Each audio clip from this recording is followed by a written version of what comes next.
kejadian yang menimpa Ella Nanda itu seperti apa sih? Ya, terima kasih semuanya. Emang saya di sini saya menjelaskan di mana akhir-akhir ini ada berita ya, di mana ada yang namanya almarhum Ella itu di klinik USJ meninggal akibat daripada sedot lemak ya. Jadi kalau kronologinya itu awalnya Ibu Ella ini kan udah pesan dulu, itu kan harus ada janjian dulu. Nah, terus dia janjian lah itu pada tanggal 22 ya, hari Senin kalau nggak salah. Nah, beliau sampai di klinik sekitar jam 11 lah, jam 11. Terus dia menunggu dulu, diperiksa dulu sesuai prosedur yang ada dan administrasi. Terus dilanjut lagi jam 12.30 dia diambil tindakan lah sama klinik. Nah, awalnya itu pas diambil tindakan ya masih normal-normal saja ya, masih kebetulan dia itu kan sedot lemak di lengan kanan dan kiri gitu. Nah, pas pengambilan sedot lemak ini tiba-tiba itu Ibu Elanya itu ya pingsan gitu ya, pingsan terus kejang, ada kejang lah gitu kan. Nah, habis itu dari dokternya langsung berinisiasi untuk infus gitu. Pas mau diinfus itu dicari ininya, nah tiba-tiba pembuluh darahnya pecah gitu kan. Jadi mau diinfus lagi yang kedua nggak bisa juga, pecah juga. Pas sudah kejadian seperti itu langsung dirujuk ke rumah sakit yang di Margonda, tapi posisi Ibu Elanya itu ya masih ada gitu. Nah, setelah dirujuk ke rumah sakit itu, nah sesampai di rumah sakit, kalau nggak salah rumah sakit itu pas diperiksa apa namanya matanya Ibu Elanya sudah tidak ada. Berarti tiba di rumah sakit sudah meninggal ya? Iya. Yang menyebabkan almarhum kejang dan tidak sadarkan diri itu kenapa sih pemicunya? Kalau pemicunya itu kan saya nggak tahu apa yang menjadi pemicunya, itu kan saya nggak ngerti, medis lah yang ngerti kenapa dia bisa kejang, pembuluh darahnya itu pecah. Saya kurang paham untuk ini menerangkannya, nanti ya medis lah yang mungkin tahu. Penegasan Bang, berarti pecah pembuluh darah ketika akan diinfus ya? Bukan, ketika mau diinfus itu mau nyari ininya pecah. Karena lemas tadi dan pingsan tadi ya? Iya, biasanya seperti itu tindakan kalau dia ada kalau pingsan itu masih diinfus kan. Itu tadi pas diinfus itu yaitu pembuluh darahnya pecah. Ada prosedur sebelum tindakan sedot lemaknya itu seperti apa sih sebenarnya Bang? Ada cek tensi atau cek apa-apa gitu? Rekam medisnya? Iya, kalau prosedur itu pasti kita laksanakan. Segala administrasi dan prosedur sesuai dengan untuk melakukan tindakan itu sudah dilakukan. Nah, cuman ada yang tidak saya bilang ya, ada yang tidak jujur dari Ibu Ella.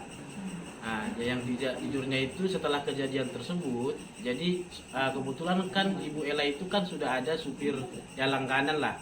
Nah, terus pas kita tanya supirnya nanya ke kita, ini gimana, ini kenapa customer saya? Nah, pas dia ngelihat, ya kita ceritakan lah. Tiba-tiba supirnya itu ngasih tahu, oh iya Pak, itu Bu Elanya baru nyampe hari itu juga. Padahal sebelumnya dia ke Amin, dia mengatakan bahwa dia di Jakarta sudah 2 hari. Padahal kalau kita secara prosedur, kalau ada yang ingin melakukan sedot lemak itu ya wajib minimal itu harus ada istirahat 1 hari. Karena Ibu Elanya tadi bilang udah 2 hari di Jakarta, ya kita ya ini aja lah, berarti dia udah istirahat, berikutnya seperti itu. Jadi kita tahunya setelah kejadian, supirnya yang cerita ke kita. Dia ini datang sendiri atau ada sama teman-teman seperti apa sih Bang? Kalau dia dari Medan itu sendiri, nggak ada yang mendampingi. Berarti memang sudah janjian di tanggal 22 itu? Iya, memang sudah janjian. Kalau hasil komunikasi dengan keluarga gimana? Iya, tadi seperti apa Bang? Kalau hasil komunikasi dengan keluarga sudah baik lah. Karena setelah kejadian itu kan tanggal 22, jadi tanggal 23 itu kan jenazah almarhum itu kita antarlah ke Medan. Kebetulan saya sendiri juga ikut mengantarkan jenazah beliau. Sesampainya di sana di Medan, keluarga juga ya menyambut dengan baik. Nah, terus sampai di sana ya habis disolatin, terus itunya dimasukin ke rumah dulu, dibuka petinya karena pakai peti ya, karena kita kan naik ke pesawat kan petinya dibuka semua karena keluarga juga kan nanya ke kita, ini gimana bisa dibuka nggak? Oh, silakan bisa dibuka semua kok. Nah, di sini juga saya mau klarifikasi karena saya baca itu ada di salah satu media ada statement ya yang mengatakan bahwa jenazah beliau ini di rumah daripada keluarga tidak boleh dibuka, hanya memperlihatkan kepala. Padahal pada sebenarnya kita nggak ada melarang itu. Boleh nanti kalau ada keluarga yang bersangkutan ditanyakan, kita nggak ada melarang apa-apa. Jenazahnya kita antar masuk ke rumah, kita nunggu di luar, keluarga lah yang di dalam karena dalam keadaan ramai gitu kan. Sampai di sana habis disolatkan, terus itu kan dimakamkan. Habis karena kita juga ikut dalam pemakaman tersebut. Habis itu kita ya ngobrol lah sama keluarga. Sama keluarga kita ngobrol, kita jelaskan kronologinya. Terus ya karena kebetulan juga Ibu Ella ini ada ya anak kecil lah yang masih sekolah gitu. Sebenarnya setelah kita menjelaskan sih ya keluarga sih kalau dibilang keberatan nggak ada, karena memang apa yang kita ceritakan ke keluarga nggak ada yang kita tutupi. Tapi bahkan keluarga juga mengucapkan ya terima kasih Pak, jenazahnya udah diantarkan. Ya kita juga beranggapan ya ini musibah. Saya yakin juga orang bapak maunya nggak seperti ini.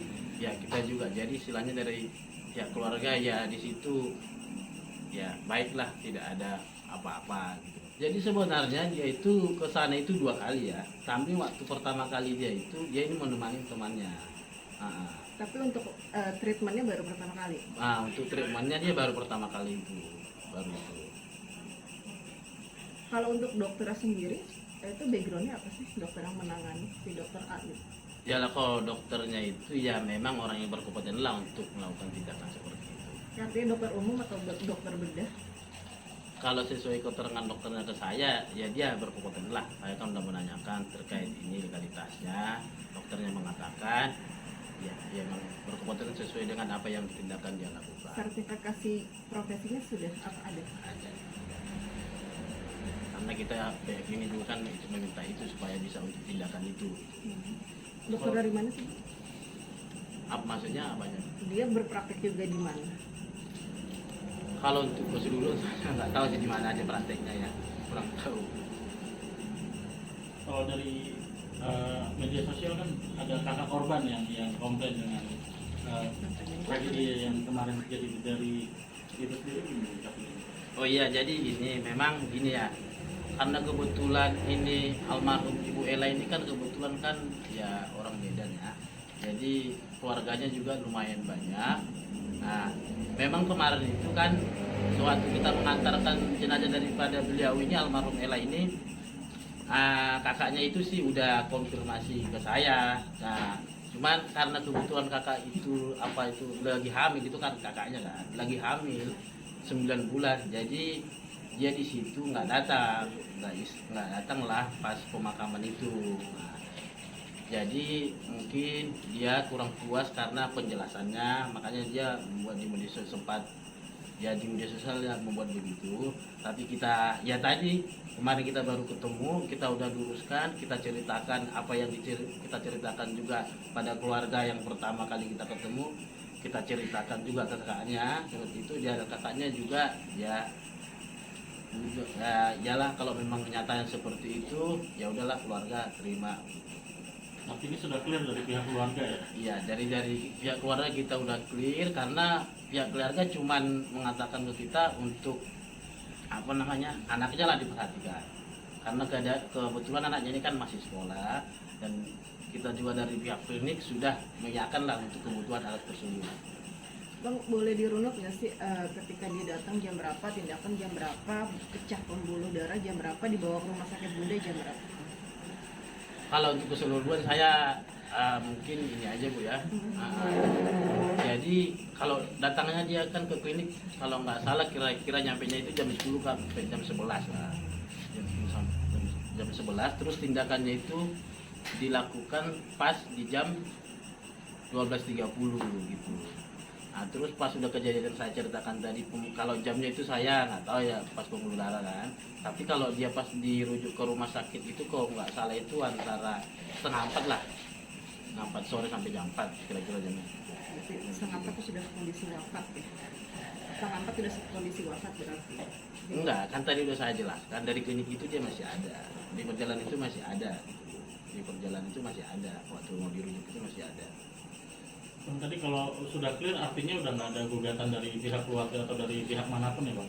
Iya, jadi kita tadi sama keluarga juga sudah menyatakan bahwa karena udah ada tadi perdamaian dan kesepakatan tadi, pihak keluarga juga sudah mengatakan seperti kita, yang penting anaknya diperhatikan. Maka keluarga juga tidak akan membawa ini ke jalur hukum terkait permasalahan itu. Keluarga sudah menyatakan itu juga. Kalau dari Polres sudah menghubungi ke klinik sendiri? Kalau untuk dari Polres sudah ada. Nah, dari Polres meminta ya biar gimana pun ya kita harus mengklarifikasi terkait kejadian peristiwa ini. Udah. Ya, Jalur kekeluargaan yang ditempuh ya. ya. Kalau untuk keluarga jadi kita udah tempuh jalur kekeluargaan lah karena keluarganya meminta yang penting anaknya almarhum ini diperhatikan untuk biaya-biaya kedepannya karena anaknya itu kan masih kelas 4 SD jadi masih pasti banyak untuk biaya gitu. Berarti tidak akan dibawa ke ranah hukum. Iya tidak. Udah ada juga kita perdebatan kita. Penjelasan Bang dari tanggung jawab dari klinik tadi seperti apa aja Bang, untuk pembiayaan atau seperti apa? Untuk pembiayaan ya yang paling utama untuk pembiayaan pendidikan lah sekolah. Anaknya satu, Iya cuma satu anak tunggal. tuntutannya itu pembiayaan sekolah sampai apa? Jenjang ya. Sampai jenjang SD, SMP. Kalau untuk itu sih mereka kan nggak menjelaskan pada intinya ya langsung dihitung mereka lah setelah mereka hitung kita pertimbangkan terus kita mengiyakan udah clear dan ya kalau ada juga di luar sana yang istilahnya memberitakan nominal ya jangan didengar juga gitu loh. Karena nominal ya kita yang tahu sama keluarga gitu kan. Kalau ada yang mengucapkan nominal sekian gitu kan, yang tahu itu bisa kita sama keluarga. Dari Polres sendiri kan membuat laporan tipe A ya. Kalau dari pihak kuasa hukum atau penyidik itu bagaimana Bang menyikapinya Bang? Ya saya menyikapinya sebagai apa ya warga negara ya itu sih ya sudah baik ya wajar orang Polres membuat seperti itu laporan TPA itu karena gimana pun kan ini udah jadi berita udah viral juga ya karena saya lihat juga itu nanti laporan TPA kan kita harus klarifikasi dulu ke Polres. Bang, hari Senin katanya pihak klinik akan dimintain keterangan di kepolisian kan? Iya betul kita diminta ke sana untuk diminta klarifikasi untuk keterangan klarifikasi.